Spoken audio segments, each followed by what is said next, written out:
Sultan Maulana Hasanuddin merupakan sultan pertama di Banten yang sangat berpengaruh dalam penyebaran agama Islam di Banten.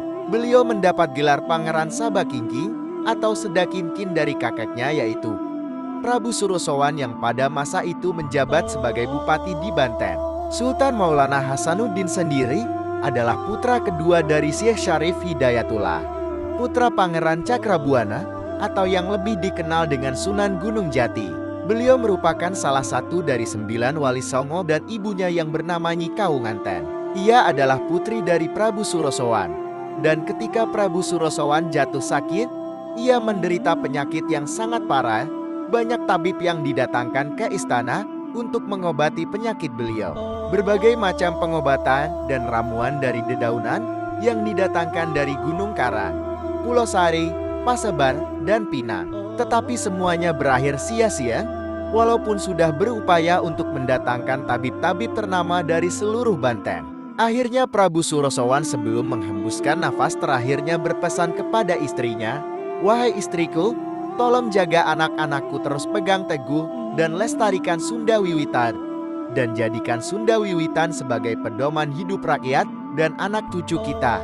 Sang istri, Nyi Kaunganten, menurunkan kepercayaan Sunda Wiwitan sebagai pedoman hidup anak cucu dengan bersungguh-sungguh, memegang teguh ajaran Sunda Wiwitan dan akan terus menjaganya hingga akhir hayat.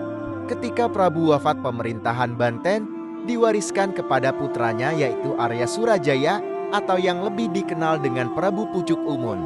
Oleh karena itu, selama masa pemerintahan Prabu Pucuk Umun yang meliputi Banten Giran atau Banten Hulu di bawah kerajaan Pajajaran, masih menganut agama Sunda Wiwitan.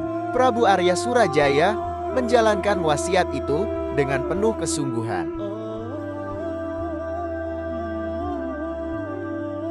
Dan pada saat itu Syekh Syarif Hidayatullah, bapak dari Sultan Maulana Hasanuddin, harus ke Cirebon menggantikan Pangeran Cakrabuana yang wafat sebagai Bupati Cirebon. Sementara itu, Pangeran Hasanuddin sendiri sudah menjadi guru agama Islam di Banten.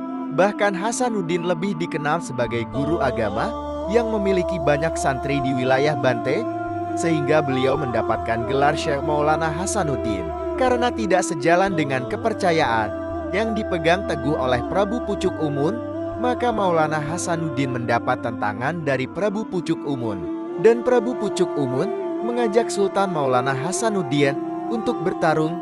Barang siapa yang kalah di dalam pertarungan harus mengikuti kehendak orang yang memenangi pertarungan. Waktu pertarungan antara Sultan Maulana Hasanuddin dan juga Prabu Pucuk Umun akhirnya tiba. Ayam milik Pucuk Umun bernama Jalak Rarewe, seekor ayam petarung berwarna hitam yang belum pernah kalah sekalipun di ajang adu ayam. Jalak Rarewe diciptakan dari besi baja berpamor air raksa dan berinti besi berani. Ayam jago milik Prabu Pucuk Umun telah diberi ajian otot kawal tulang besi dan di kedua tajinya dipasangi keris yang berbisa. Si Jalak Rarewe menjadi ayam yang terkuat dan seorang pu telah membuatkan keris yang dipasang di tajinya. Sementara itu, ayam Sultan Maulana Hasanuddin bernama Saung Patop. Ia merupakan penjelmaan salah seorang pengawal sekaligus penasehatnya yang bernama Syekh Muhammad Saleh. Ia adalah murid Sunan Ampel dan tinggal di Gunung Santri di Bojonegoro, Serang. Oleh karena ketinggian ilmunya dan atas kehendak Allah, ia mengubah dirinya menjadi ayam jago yang berwarna putih.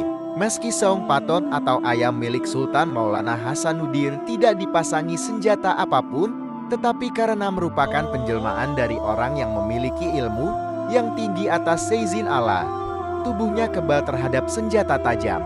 Sebelum pertarungan dimulai, Sultan Maulana Hasanuddin berdoa untuk meminta petunjuk agar ia dapat memenangi pertarungan adu ayam dengan pamannya, Prabu Pucuk Umun. Ia berdoa dengan sepenuh hati dan pada malam harinya Sultan Maulana Hasanuddin bermimpi menemui ayahandanya di Cirebon. Ia pun mengutarakan kegundahannya di dalam mimpinya itu. Sultan Maulana Hasanuddin mulai mengutarakan penyebab dari permasalahannya itu, lalu apa yang mengganjal. Setelah mendapatkan petunjuk dari ayahnya melalui mimpi, dengan mantap Sultan Maulana Hasanuddin pun terbangun dari tidurnya dengan wajah berseri-seri. Waktu pertarungan yang telah ditentukan kedua pihak pun tiba. Maka mereka beramai-ramai mendatangi lokasi. Bukan hanya ayam jago yang dibawa oleh Prabu Pucuk Umur dan Sultan Maulana Hasanuddin, melainkan juga pasukan untuk meramaikan dan menyaksikan pertarungan tersebut. Bahkan kedua pasukan membawa senjata untuk menghadapi berbagai kemungkinan Prabu Pucuk Umur yang terlihat membawa golok yang terselip di pinggangnya dan tombaknya di genggamnya.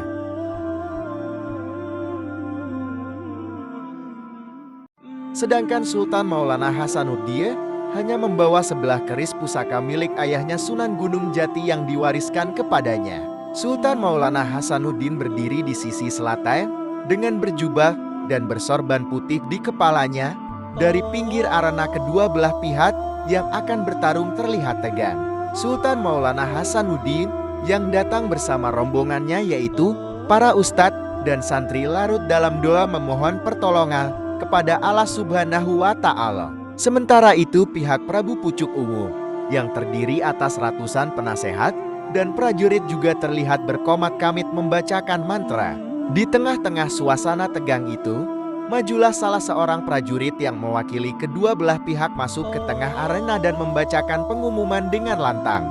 Pertarungan pun dimulai dan ayam Prabu Pucuk Umur kalah.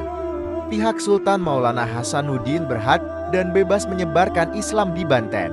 Prabu Pucuk Umur yang mengakui kekalahannya dengan menyerahkan senjata yang dibawa kepada pihak yang menang, dan terakhir siapapun yang hadir di sini harus menahan diri dan menjaga ketertiban dengan cara tidak memasuki arena selama adu ayam berlangsung. Setelah pengumuman, Prabu Pucuk Umur pun memberikan perintah kepada para pengikutnya yang bermukim di hulu sungai di ujung di sekitar wilayah Gunung Kendeng.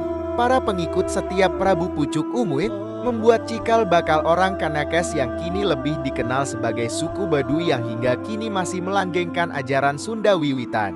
Dan sementara itu para pengikut Prabu Pucuk Umur lainnya yang terdiri atas penasehat dan penggawa kerajaan Pajajaran menyatakan masuk Islam di hadapan Sultan Maulana Hasanuddin. Dengan demikian semakin muluslah jalan bagi Sultan Maulana Hasanuddin dalam menyebarkan dakwah Islam di Banten.